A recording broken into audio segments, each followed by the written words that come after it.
अस्सलामुअलैकुम नाज़रीन, आप देख रहे हैं पीसी वर्ल्ड न्यूज़। फैसलाबाद ज़िले इंतज़ामिया की तरफ से ग्रैंड ऑपरेशन करते हुए ढगलस पूरा मार्केट से तजावुज़ात की गई।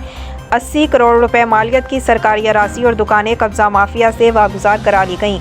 हमारे नुमाइंदा खुसूसी पाकिस्तान गुलाम दस्तगीर की रिपोर्ट के मुताबिक assistant commissioner city Syed Ayub Bukhari ने रात गए मैराथन ऑपरेशन की निगरानी की और भारी मशीनरी बरूए कार लाते हुए तजावुज़ात का सफाया करा दिया। उन्होंने बताया कि ढगलस पूरा में तजावुज़ात के खात्मे के लिए मकीनों और दुकानदारों को अज़ खुद तजावुज़ात ख़त्म करने के लिए दी गई।